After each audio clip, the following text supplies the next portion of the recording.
Don't fall in love with your product. Rather, fall in love with the mindset that helps you unlock problems. Hello and welcome to another episode of Pushing Boundaries. In today's episode, we will explore how exceptional product leaders think and build with curiosity by always starting with the why. My guest today has crafted experiences for millions of streamers by staying relentlessly focused on understanding the true needs behind every user experience. At Pluto TV, he leads innovation in content discovery, personalization, and user engagement. And prior to that, he has built some world-class products at Amazon and Sling TV. What truly distinguishes him is his philosophy that success isn't about launching the most flashiest features, it's about solving the right problems with clarity. Join me as we unpack how he has built a strong product culture, has balanced innovation with user needs, and keeps falling in love with the problems, not just the solutions. I'm so thrilled to have you here with me today. Welcome to the pod, Abhishek. Thanks, Shuchi. It's really nice to be here. Great. Abhishek, so you and I have met a few times, and I know that you are such a relentless product leader. You're VP of product at Pluto TV today, and you've grown your way into building products that have been loved by millions and millions of users. But what I want today is to really go back and learn a little bit about your journey, how it all started. So take us back and tell us about the very first job or the very first interview you had. Oh my God, that's going back in time. Um, so the very first time that I did something that paid me for it, I'd say. Mm-hmm. I don't know if it was a job as much as it was something that was an interest back in college during my undergrad days, where I grew up in India, in southern India, in Bangalore. And one of the concepts that one of the phenomena that was very popular back when I was in college was this the used to have a freshers party Yeah, and then kind of a graduation party, right? So yeah, always somebody from your undergrad yeah, um, cohort would set up correct. those events. So I Yeah, was one of those, and me and my friends were very entrepreneurial back then, and we yeah. would kind of set up these events, and it kind of got me into event management, so to speak. And that was actually my first real entrepreneurial venture that I had for a few years, where we organized sporting events for corporates Mm-hmm. back in Bangalore. So it was a company called Footloose Entertainment, which I'd say Nice. was my like first founding entrepreneurial Nice. venture back a few, more than a decade ago now. But I also worked as a software engineer, Mm-hmm. after I did my undergrad in engineering, Yeah, which is my first official corporate job. I did that for a few years before moving to America to do my MBA. nice. Yeah. Fantastic. So you've touched upon the entrepreneur side, and maybe that helped you really understand how product development happens. Even though you were in an event management company, you kind of understand how to monetize stuff, whether it's a product or a service, right? Sounds I like. think, yeah, you're probably onto something there, because I've always thought about what got me into product management. I was an Mhm. accidental product manager when it comes to the corporate definition of a product manager. Right, right. But I think in the fundamentals of product management to me Mhm. are they're kind of grounded in how an entrepreneur thinks of, you're solving for a problem, you're kind of the quote unquote CEO of your product, right? You're Mhm. trying to really understand how to manage the different variables that go into making a product successful. How do you bring the people around you with you to get the product out in the way that it needs to, while it's also helping achieve certain goals that the corporate or the organization needs you to be working towards. Right. So for me, I think a big part of what shaped me into becoming a product manager is the problem solving part of it. Wow. Especially in event management, you don't know what's going to happen, Hmm. right? You might have a plan for certain things, you've covered certain bases, but anything can happen, and you just have to be Prepared ready for it. to react to the situation and solve problems at scale. And you're Yeah. always solving problems. So I think that was an area that, without my knowledge, it was something that maybe came natural to me. It was something Hmm. that I was developing just through knowing how to be around different types of people, and Yeah. how you align on certain things that you need to with diverse set of people. So I Mm-hmm. feel like more than the monetizing piece of it, Mm-hmm. the people management piece of it probably helped me a lot in my product management career. Got it. Got it. Great. I mean, that's interesting. And I've grown up in India and I completely can relate to the fresher parties and all of that stuff. I'd love to hear an actual personal story of some time in your early days or childhood where you really pushed the boundaries. And I know maybe this entrepreneurship is where it all started, but tell us more about it. Yeah, again, some of the when you kind of look back at life, you start Mhm. realizing maybe that was a time that I pushed some boundaries, or that was a kind of a watershed moment in my life, so to speak. Mhm. When I was doing my undergrad, I was an electronics and communication engineering Mhm. graduate. I was really bad at it, is the other side of that. So I think for me, instead of maybe going into the mindset of, oh, I'm actually a really bad engineer, I'm not sure what's going to happen to my career, Yeah. I just tried to make the most of what else was in front of me and things Yeah. that interested me. And that could be event management, that could have been, I worked with the IPL when the IPL first, which is Yes. a big cricket league, The for Indian people that Premier might not know. League. Yeah. So there were a lot of these, yeah, odd jobs, so to speak, or things that I found interesting that I would just dive into Yeah. without a preconceived notion of what might happen. So Right. to me, I think a lot of that really helped shape even my journey into business school and going through business school and life after that. Hmm. Being comfortable with With the lack of uncomfortable, clarity. yeah, with Yeah, confusion, and there's no straight path, but you're still, yeah, I can totally understand. I mean, I'm on that journey now where you don't see the end goal, but you're going about doing your thing. So that's incredible, and I love the aspect you mentioned about problem solving because I think from my experience, some of the most amazing product people, product leaders, um, are extremely focused on solving the problem and doing it in the most effective fashion. And we'll get to the quote that I had mentioned at the beginning of the podcast, which is don't fall in love with your product, fall in love with the problem you're trying to solve. And eventually the users of your product will fall in love with the product. And that's the right approach. And I love that you said it in such a succinct way. It really showcases the kind of mindset you adapt. And I would love to tap into it a little bit more and really understand what was that one sort of belief or a mindset that basically transformed the way into how you were leading products and how you were building it. Was there a pivotal absolutely. moment like that? I think I wouldn't say there's a pivotal moment as such, Ruchi, but there definitely you could kind of say um, a certain subscription to a certain type of product management that really started making sense to me. Hmm. And I just maybe started going deeper into it. And it kind of goes to what you were talking about, right? A lot of times what happens, and my experience has mainly been kind of rooted in bigger organizations Hmm. that have a certain culture that different organizations have to get things done, Hmm. right? And Hmm. that comes with a certain level of bureaucracy, that comes with a certain level of processes, that Yeah. comes with a certain level of history of how a company might have worked, who the Right. leader is, how they operate, etc. So, but when I started kind of breaking it into what about product management?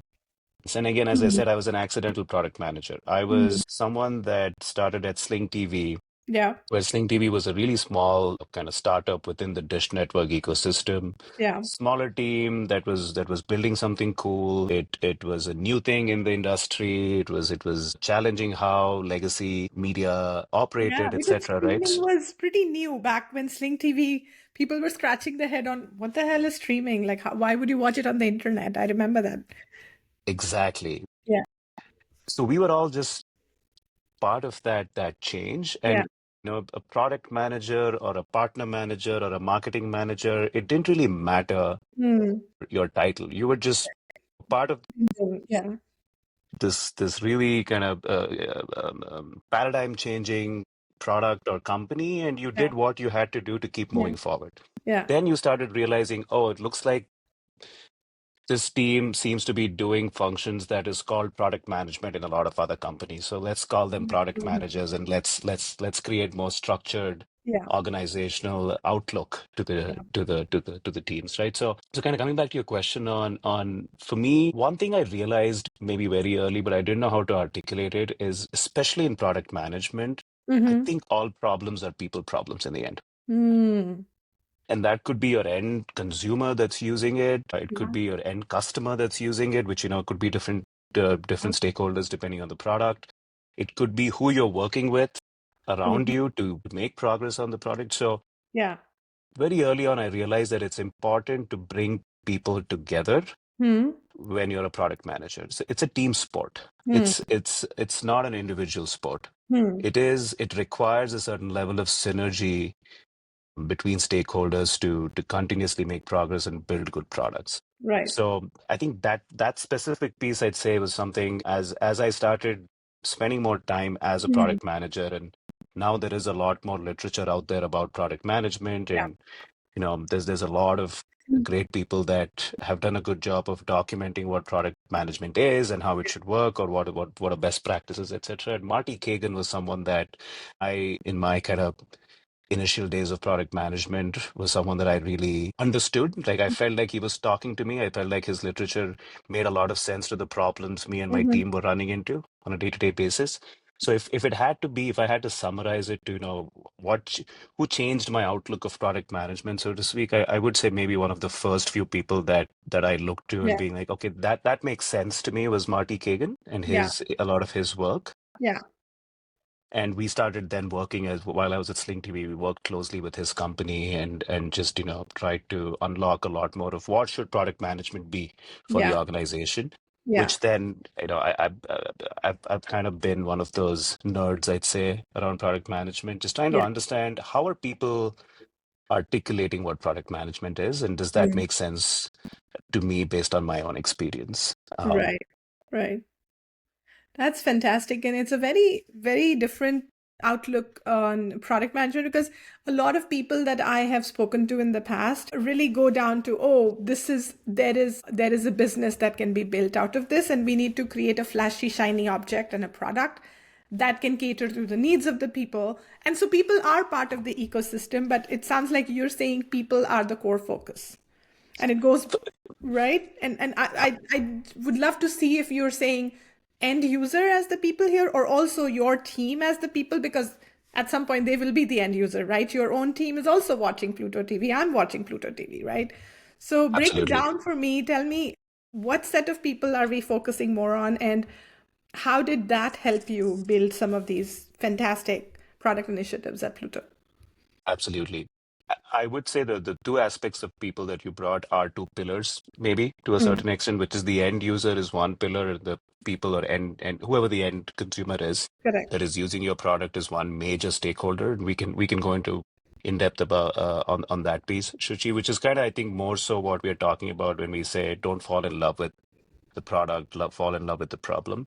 But Correct. it's the same, I'd say, approach to Mm, how you work with your teammates. A mm, major part of product management is, we've all heard the saying, right? A product manager is the CEO of the product. yeah. Sometimes people read that and say, I'm the boss, Ah, right? I'm the CEO, I'm the boss. I think what that statement is really trying to articulate is, as a product manager, you're accountable to all of the aspects a CEO is accountable for. mm, yeah. Is the product viable to the Yeah. business? Yeah. Do you have alignment with all the stakeholders that are part of this product, that have Right. a certain say with the product, or are impacted by the product in any Right. way?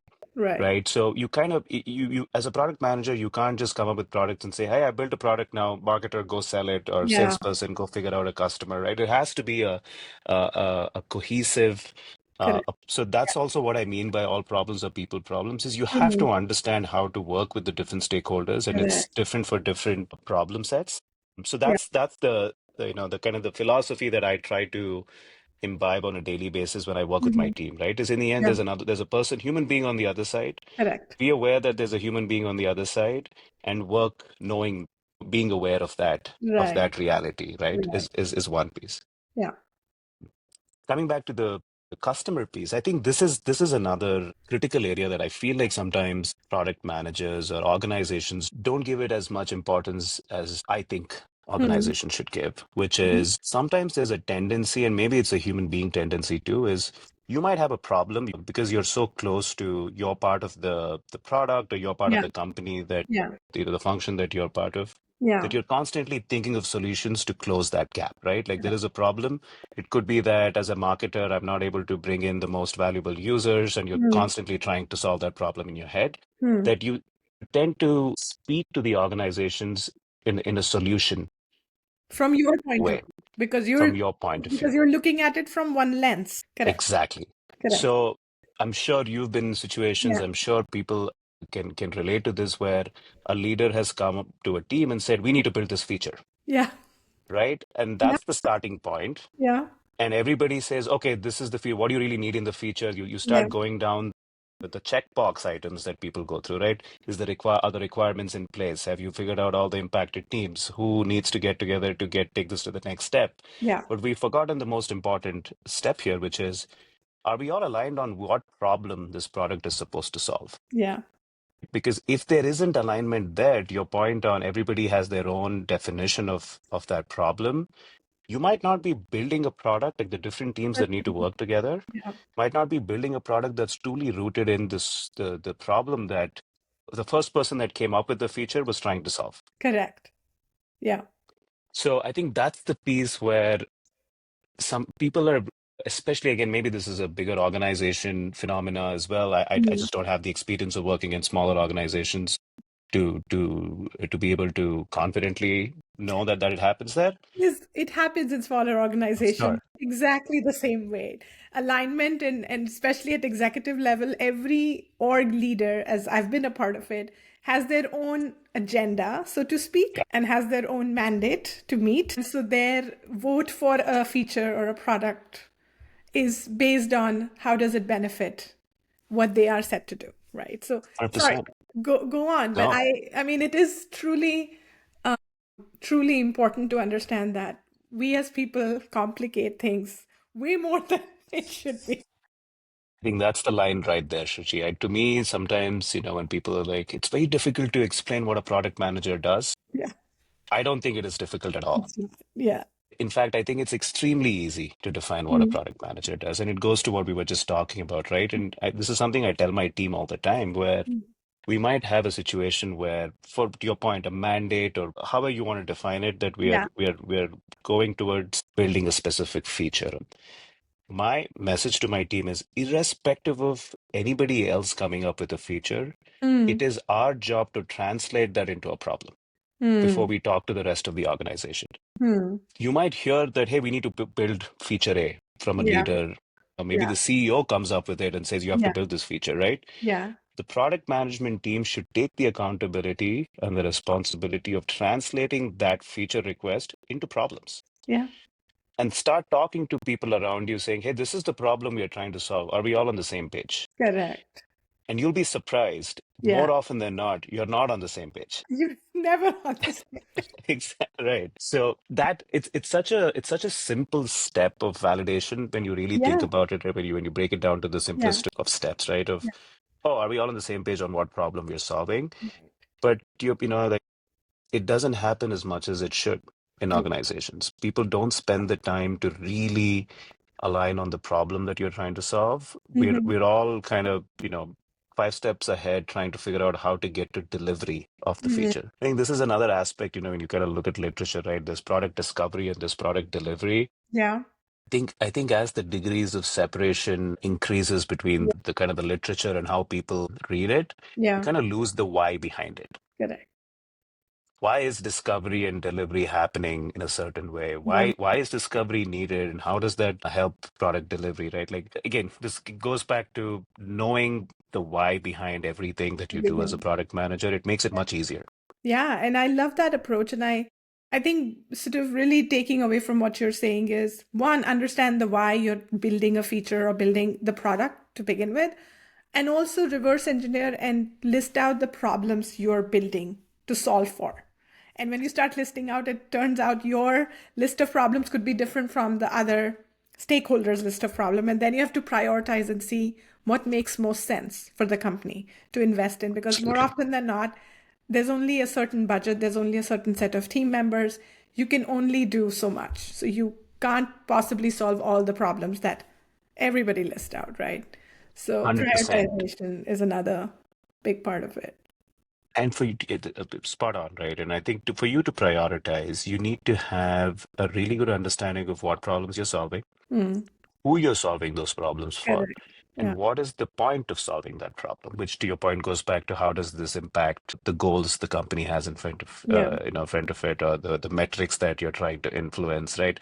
I think these are aspects that a product manager brings to the Yeah. organization. But I do see, right, I think one of the kind of anti-patterns, so to speak, is organizations tend to, and maybe the larger organizations or Mm, organizations that have been around for longer, I'd say, instead of saying larger organizations, yeah. there is a bias for action, meaning bias for delivery, Yeah. which I think is important. The most important thing in the end is you can have all the discovery and you can have Yeah. all the Yeah. But you have discussions to you deliver. do, but you have to deliver Correct. value. Yeah. But it's the making sure that you are delivering the right value. Yeah. And I feel like more often than not, unfortunately, there's a lot of wasted resources Mm, on value that's being delivered that isn't necessarily the most important mm, use of your resources time, right? So yeah. I think these are the kind of the aspects of product management where it is simple when you really think about it, but it Yeah. gets complicated because of the different variables that you have to keep in mind as your problems. Right, right. And sort of really piggybacking on what you said, would it make sense to then test out every feature? And feature is a broad word, but you understand where I'm going with it. So Test out every little feature or every little release with your expected audience or user base and see if it's bringing the value you expected it before doing a full on launch. I think that's kind of what you're suggesting as an approach, right? Test it out, get some matrix around. Okay, we expected a 5% subscriber retention.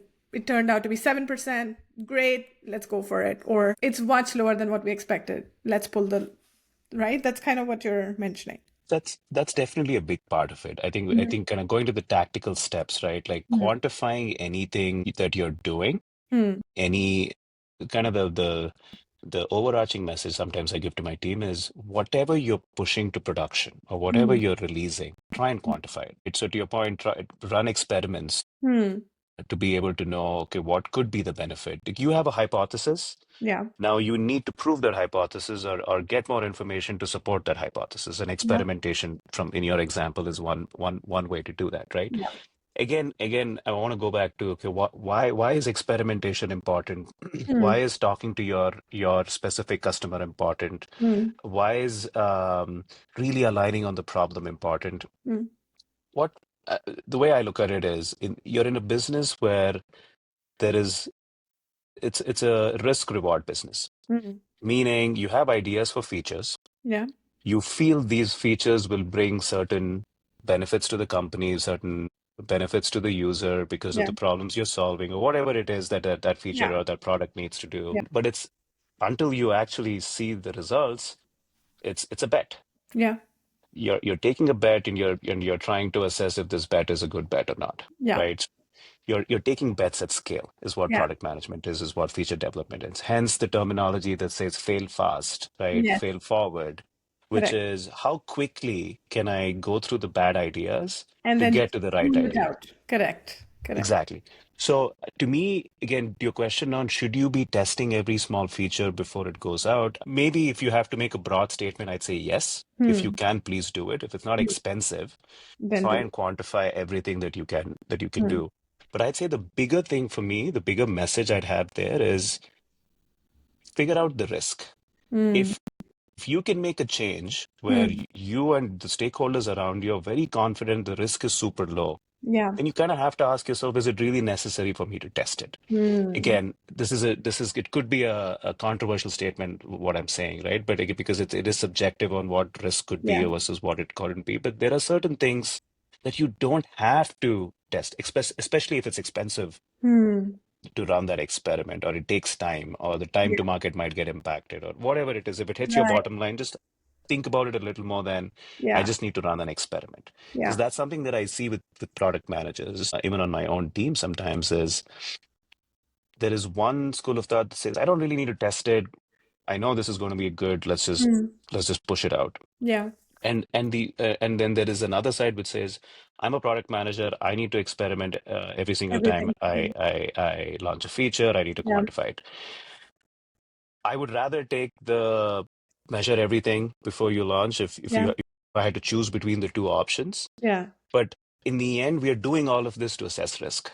Yeah. So that's the bigger question, in my opinion, that you have to ask yourself as a team, as a collective. On again, is the return on investment Correct. the right one, right? And Right. that could be, again, time is a major part of that when you're a Absolutely. product manager, especially. Yeah. Yeah. That's fantastic. And one of the questions that we got from the audience even before the podcast was, when you are building a product that's more forward looking, in the sense that you're building an idea that is not a regular idea today. Take, for So, example, building social media in the 80s, mm, right? There was no concept of social media in the 80s, right? So if somebody is building on an idea like that, then for them to experiment would be very time consuming and monetary extremely expensive, because it is a novel idea which will probably take its own sweet time to become an everyday thing, right? Orkut was before social, Facebook and the others, but it took a little bit time for people to adjust to it, and then it was adopted like it's nobody's business. But right. your point about really understanding if it's worth your time and money to experiment, I think also goes to the fact that what is the problem you're trying to solve, or what is it that you're building for, right? Because social media, if you ask me, for a layman, is maybe solving their need to be connected, but people even didn't know that that was a problem, Hmm. right? Until it became a thing, and they were like, oh yeah, now, like, my dad would connect with his school friend, which he didn't for the longest time until Right. social media became a thing. So, long-winded way of saying, try it out, experiment, but only to the point where it makes sense for your business case and use case, right? Yes, absolutely. But I think if you're someone starting Mm. afresh, if you're someone that's like, hey, I'm trying to, I'm a new entrepreneur. I'm trying to find a product market fit. Mm. I'm a new product manager. I'm trying to get a handle of how to do product management at Mm. scale. I would take the approach of test everything. Mm. Be more sure about Mm. what you're doing, because you might not have the experience or the historical context that's required for you Mm.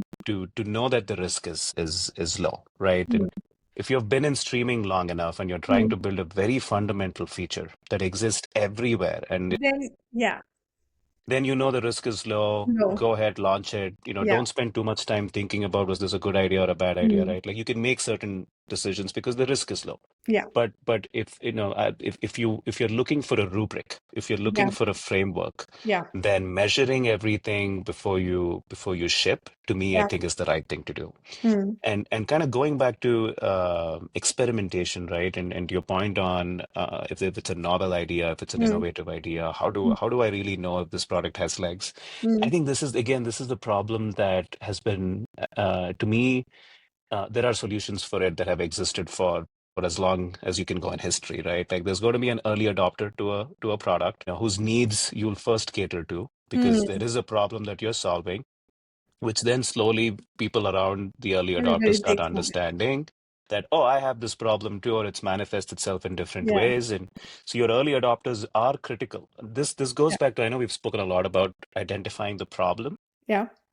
As a product manager, the other piece, if not equally important, if not more important or equally important, is identify who you're solving the problem for. Identify the audience, your customer. Exactly. Who is your customer? Do you really know who your customer is? Yeah, Your customer can't be anybody that streams, for correct. example, right? There's so many, that's too broad. So how do you find your niche as Pluto? Who is the Pluto user? Mm. Why does somebody that has all of these options in front of them to stream, when do they choose Pluto? What is Pluto solving for them that maybe somebody else isn't solving for them, right? Like, that's kind of Correct. the approach that you have to take to really understand who your user is.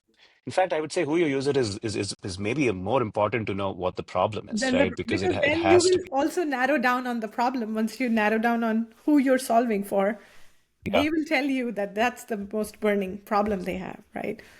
absolutely. Fantastic. I'd like to also get your thoughts on AI. Now, with Mhm. AI coming in the way that it has, it's become mainstream for pretty much everybody who's not just in our business, but in every business. How do you see that really enhancing the role of a product manager? And what do you think is an actionable advice for product managers to really start doubling down now that they have these 5 6 interns, as they call it, with AI tools?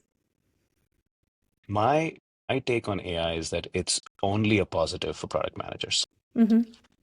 It is a tool that makes a product manager better, is how I look at it in its simplest form, right? Mm-hmm. And it has multiple layers to it. There's so Yeah, many tools out there. One of the biggest problems that I know I have, and I know most PMs that I work with have, is the lack of time to do so the many things. research that's needed to be the Yeah, expert in your space, right? yeah, And as a product manager, it's supposed to be the expert in the space your product is in, yeah, your own product, your users, how people are using your product, what are some of the opportunities you have within your product. Like, all of this requires a good amount of research. yeah, It's not something where you're in meetings all day and you figure it out and then you just keep going, right? And yeah, that's one of the anti-patterns we all probably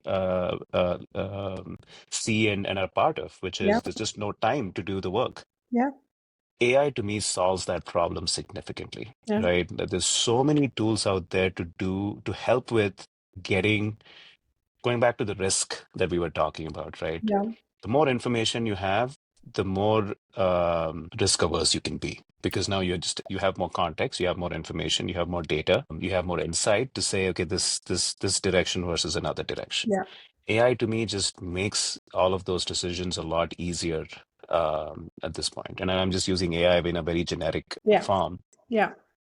But if you kind of think about prototyping, which is another major Right. part of at least consumer-facing product management, right? Correct. Or any product Yeah. management, that manager that's building a product that you want to visualize. The time to prototyping has gone down Yeah. so much that you can quickly get feedback about a product that you're interested in or that you think, it's an idea. I mean, honestly, you can probably spin up a prototype in less than a day, if not a weekend, for even a slightly complicated product, Yeah. and start getting feedback with your, set of initial users, which is which will help you so much more than going down the legacy approach of, I'm going to put a strategy document Yeah. Like together and then it'll the be a PRD. PRD and go through it. And yeah, and to the point that you were earlier making about fail fast, like it'll help you if you, for example, have a bunch of different ideas. It'll help you fail fast and understand which prototype or which idea makes the most sense for you to double down on, right? Absolutely. I would definitely strongly ask PMs to start using Yeah. AI. I know there is a sense of AI is going to take over Yeah. product management jobs, and there is Yeah. kind of this narrative around it. I feel like good product managers will only benefit from Yeah. AI. Yeah. And there is no other way to me, from honestly, to look at it very candidly, because I feel like if you're a good product manager, that human heuristics are not going away. Correct. It'll always be a major, that's at least the way I look at it, right? Like, you still need the ability to make decisions that have the right context behind it, that understand Yeah.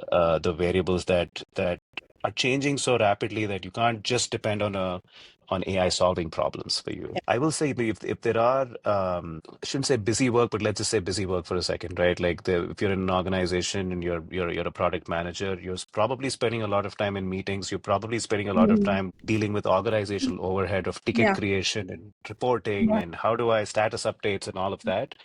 AI should help you significantly in Cut down in that make time. Yeah. 100%. So I think it's an absolute positive Yeah. for the function that product management is. I think it'll really help good product managers become really, really good. Yeah. Um, and the sooner you use, to your point, to fail fast, the plethora of tools that exist out there, Yeah. I think the better. Yeah, absolutely. And I'm on with you because I don't think AI will take away any jobs for that matter, any sort of functional jobs, like whether it's customer success or product or sales, a lot of these jobs need to have that human angle that's so unique to us. And we had run an experiment a couple weekends back, couple kids in the house. We told them, here are some 5 AI tools for you guys. Find an idea and build something. And some of these kids built some fantastic prototypes, something, most of them wanted to build a game. And then we said, okay, fine, 2 of you guys now decide on that one game and build it. But these are 2 different kids. And even though they decided that they're going to use the same tools, because of their unique prompts to the tool, to the same tool, they came up with completely different games, which confirms the point you and I are trying to make, that the human aspect, the human way of looking at problems is going to be so different. And a great product manager is definitely going to benefit so much from AI. It's just going to cut their time short. And this is fantastic. I am actually gathering a lot of insights for myself too. But like we do in all of our podcasts, I would love to sort of list down the actionable insights for product managers. So I think you started with saying, fall in love with the problem, experiment, fail fast, adopt AI as much as you can. It helps you solve your problems faster. What else did I miss out anything? No, I think those are, I'd say, if you needed a rubric for product management, it's that, right? Like, start with the problem. Of course, prioritization is a big part of all of what we Yeah. spoke about. You can't solve every single problem in front of you. You need to know how do Which you was choose the most important problems to solve first. And yeah. I think that's one of the biggest challenges I see with people wanting to be PMs, is Mm, because it sounds like an amazing job where you're always working on mm, cool products, but the not so flashy part of product correct. management is there is there's a you kind of have to really focus on the most important things. You have to use prioritization Yeah. very judiciously. Yeah.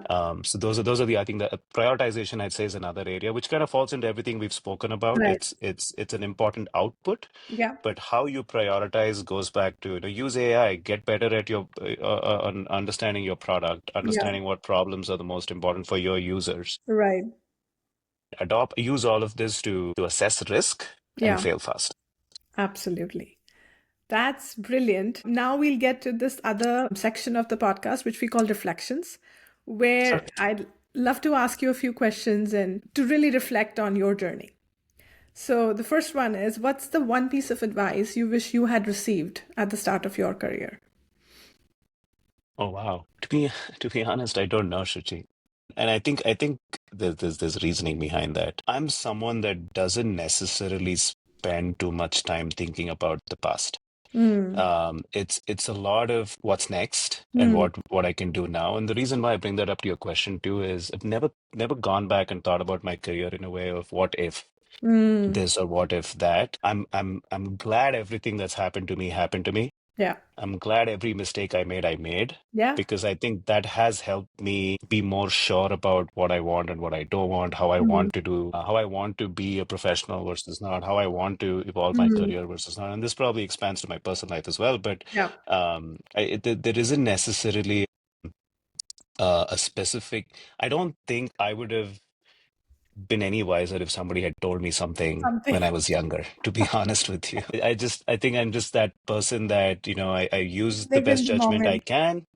Try to. Again, I'm making it sound like I have it all figured out. No, but that's the I definitely don't necessarily go back and think, what if I'd Mm. got this feedback at this time, it would have changed the Yeah. trajectory of my career, so to speak. So I can't really answer that question from that lens. But I wish somebody had told me, and I had actually listened to them, that don't take yourself too seriously, right? Uh, I think that's just something that, as time goes by, Yeah. it becomes more and more nested, so to speak, in my Yeah. head. I don't know if even if someone had told me, I would have You would have done. completely. Yeah. No, I get it. I mean, for the most part, I mean, I do a bunch of reflection, but sometimes I feel like I wish I could tell myself when I was 18, don't sweat it.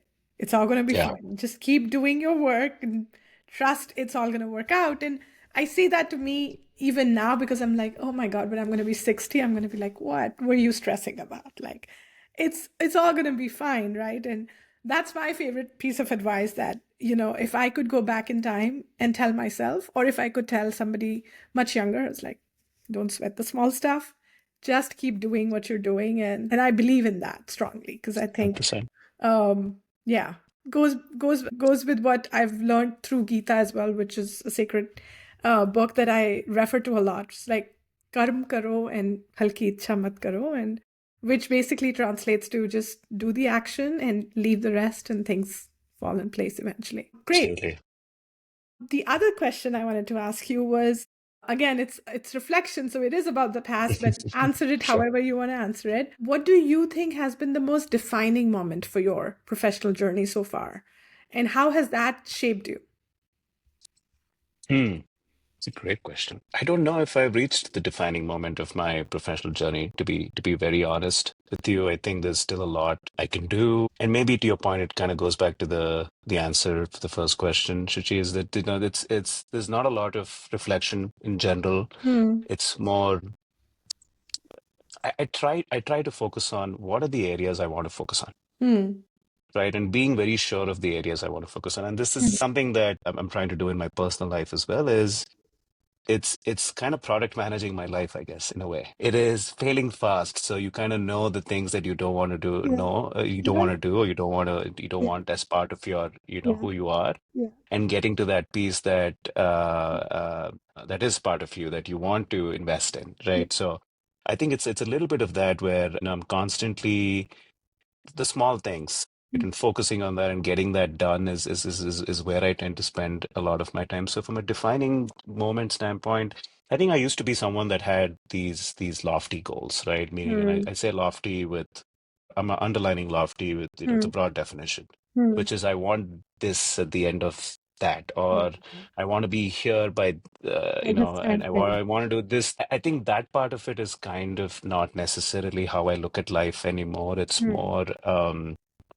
maybe goals for the year, Yeah. right? Things that are more achievable, things that are tangible, things that Yeah. I want to hit first to say, okay, I was able to do this. Now let's go on to the next one, Right.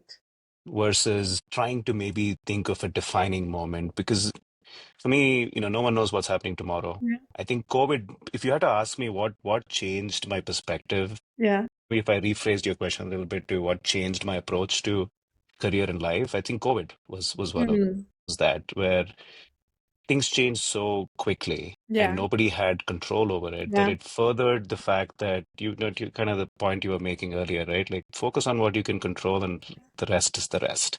Yeah.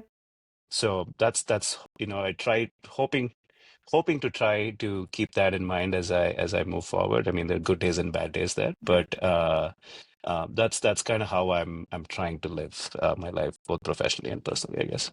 That's fantastic. And yes, more power to you. Where I'm going to be watching from the sidelines, and hopefully, there's going to be a point where you'll say, okay, this was the pivotal point in my career. I think I've achieved what because I totally get it. Yeah, there's a long journey ahead, and we'll see you shining and growing and doing much more amazing work and building fantastic products and companies. And yeah, the world is your oyster. So keep a Love lookout on that. Great. So we're at the end of the podcast. I'd love to see if you have any parting thoughts, anything, any words of wisdom, any advice for me, for the audiences, for anybody watching. I'd say, maybe I'll start with just your audience, right? Like product management is not as difficult as people make it seem. It is, maybe it's very difficult because it's so simple. Mm, And that's part of it. So, just kind of focusing on those fundamental pieces, I think really helps, this is based on my experience. Second, for you, nothing but the best for you, Shuchi, yeah. diving into a new phase in your life. Hopefully, some of the things we discussed from a product management lens is something that you can apply and it helps you. Absolutely. All the best for everything that you're trying to do on your end. Nothing but success there from my side. Great. Thanks, Abhishek. This was fantastic. It's lovely talking to you every time. And I'm glad we got to do this podcast together. Yeah, I took a lot of notes. So definitely going to use some of that. And glad we were able to record. Thank you so much. Thank you. No, I appreciate the time, and yeah, looking forward to seeing your journey as well. And I'm sure we'll be in touch. Yeah, of course. All right.